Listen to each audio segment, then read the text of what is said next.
Hey guys, welcome to another video in my AP Biology or Biology Olympiad prep playlist.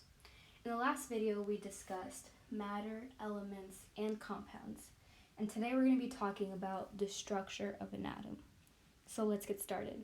An atom is the most basic unit of an element, right? This means that if you broke down an atom, the components that you break it down into no longer have the specific characteristics of that element. When you break down an atom, you can break it down into three components. These components are called subatomic particles. You've got protons, neutrons, and electrons. There are only three things you need to know about each of these subatomic particles. You need to know their charge, right? Charge. You need to know their location within the atom, and you need to know their mass. Protons have a positive charge. Neutrons are neutral, meaning they have no charge.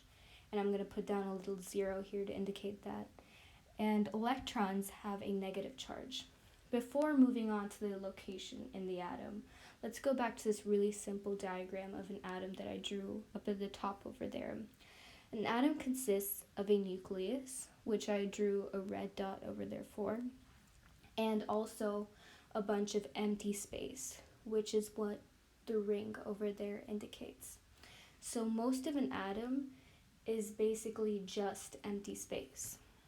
Now let's go back to the location of each of these subatomic particles.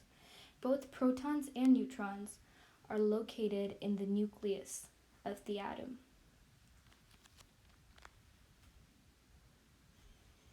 So I'm going to mark that over here. That's the nucleus over there. And in the nucleus, we've got protons and neutrons. Electrons, on the other hand, are located in the empty space surrounding the atom. This is called the electron cloud, right? So I'm going to put down little dots indicating electrons, and that's the little negative sign to indicate that it has a negative charge. Now, the reason that electrons stick or stay in the empty space is because they're attracted to the nucleus. The overall charge of the nucleus is positive because there are protons in the nucleus, and electrons have a negative charge. And because opposites attract, electrons are attracted to the nucleus. Now let's go up to mass. Protons and neutrons weigh approximately the same, but because these particles are so small, we cannot measure their mass in regular units. So we use units called Dalton or atomic mass unit. They're the same thing. So protons and neutrons have a mass of 1 atomic mass unit, 1 AMU, or you can also call it 1 Dalton. And electrons, on the other hand, are so small that their mass is totally negligible. You don't even have to deal with it. This is why the nucleus is the densest part of an atom, because the only components that contribute significantly to the mass are located in the nucleus. What makes every element different is the number of protons it contains. Carbon has 6 protons. Having 6 protons is what makes carbon carbon. Even if the number of electrons and neutrons varied, if the atom has 6 protons, it is carbon. The atomic number of an atom is defined as the number of protons it contains. The atomic number also corresponds with the element's location on the periodic table. For example, hydrogen. Hydrogen has 1 proton and it is the first element on the periodic table. Or nitrogen. Nitrogen has 7 protons and it is the 7th element on the periodic table. In a neutral atom, the number of protons also equals the number of electrons. The reason for this is the charge of a neutral atom is 0. So the amount of positive charge, or the number of protons, equals the amount of negative charge, or the number of electrons. This only occurs in a neutral atom. We also have something called mass number. Mass number is basically the sum of the neutrons and protons in an atom. So basically, if you're given the mass number of an atom and its atomic number, then you should be able to determine the number of neutrons as well by subtracting the atomic number from the mass number. Let's look at an example. You have a sodium atom whose mass number is 23 and its atomic number is 11. How many neutrons does this atom have? I encourage you to pause the video and try this out yourself. Alright, let's do this. The mass number is the number of protons and neutrons in an atom, and the atomic number is the number of protons. The number of neutrons equals the mass number minus the atomic number. The reason for this is the mass number, again, is protons plus neutrons, and you're subtracting the atomic number, which is the number of protons from this. So the number of protons cancels, and you end up with the number of neutrons. 23 minus 11, therefore, should be the number of neutrons, which is 12. So this sodium atom has 12 neutrons. But an easier way to remember this would be to remember the mnemonic device MAN. MAN stands for mass number minus atomic number equals number of neutrons. Alright, now this is the last question we're going to do for this specific concept. You have a neutral atom that has a mass number of 40 and it contains 20 neutrons. How many electrons does this atom contain? Again, I encourage you to pause this video and try this question out yourself. Let's try this. Let's go back to MAN. MAN stands for mass number minus atomic number equals the number of neutrons.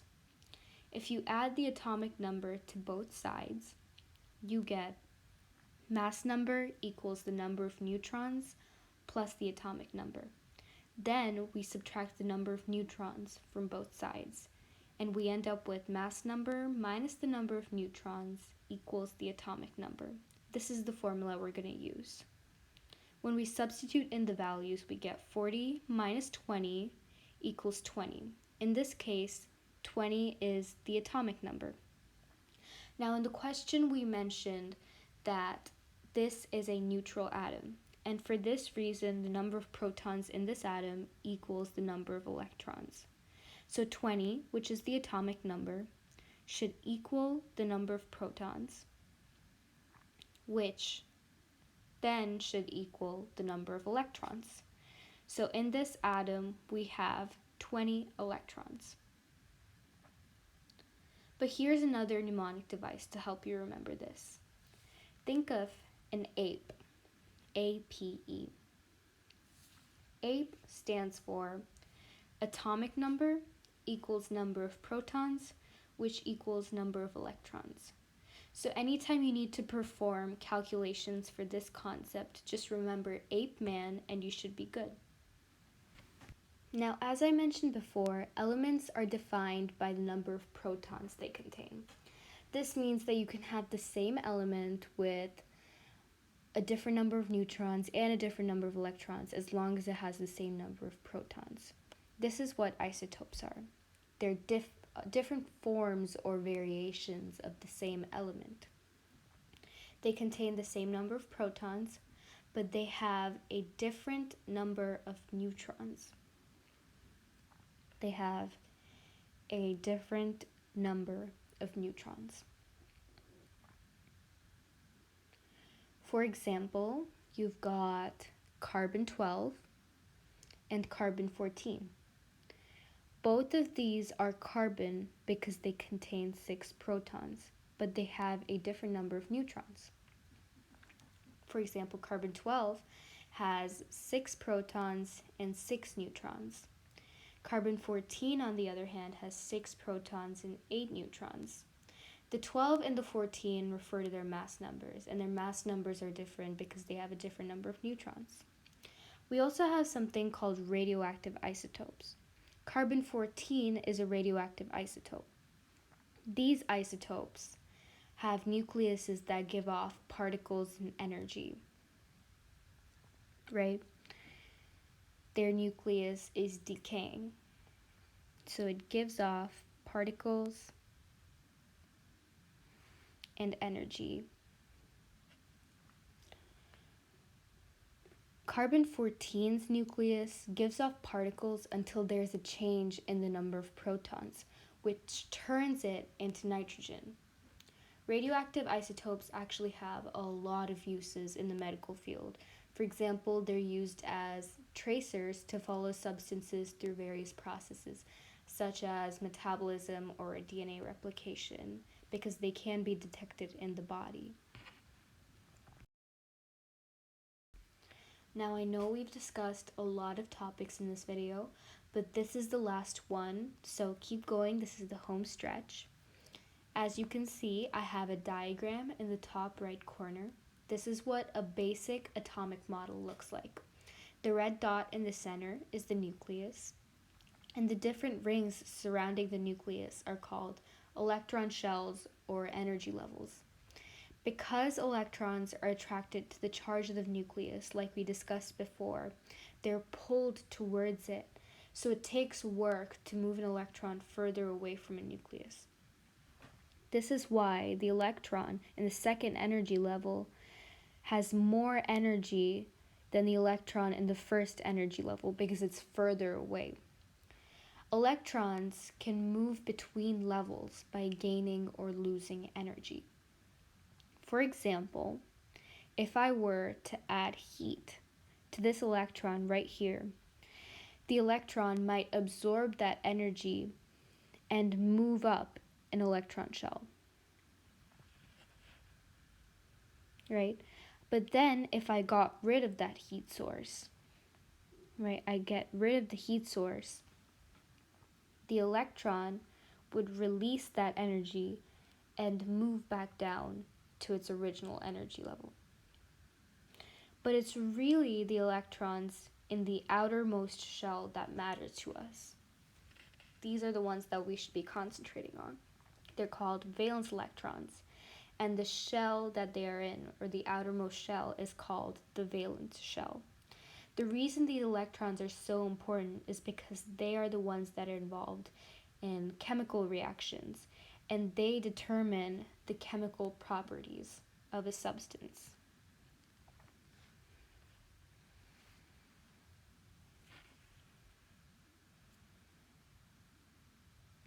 Let's take a look at the periodic table. All these properties we just discussed determine how elements are arranged on the periodic table. So, for example, let's look at the rows or periods. These correspond with the number of energy levels in that element's atom. So, for example, the elements on the first row, hydrogen and helium, have one energy level. The elements on the second row, lithium, beryllium, boron, etc., they have 2 energy levels. The elements on the third row, 3 energy levels, fourth row, 4 energy levels, and so on. So as you move down across the periods, you add 1 energy level to the atom. Now, let's look at the columns. These columns are called families or groups. They correspond with the number of valence electrons in the atom's valence shell. So the first column has 1 valence electron, the second column is 2 valence electrons. And this block in the center, we call those transition metals. We don't count those because their chemical properties vary so much. So the third column is actually the boron family. This has 3 valence electrons, carbon has 4 valence electrons, and so on. So as you move across the columns, you add 1 valence electron to the valence shell. And because, as we talked about before, the valence electrons determine chemical reactivity and chemical properties, this is why elements in the same family or column react very similarly and they have very similar chemical properties. So that's all for today. If you have any questions, feel free to comment down below and I will do my best to answer them. If this video helped, please leave a like. And I have linked in the description box a checklist of everything you need to know from this chapter for whenever you need to review. And I can also include an image of these notes down below. That's all for today, and good luck with your studying.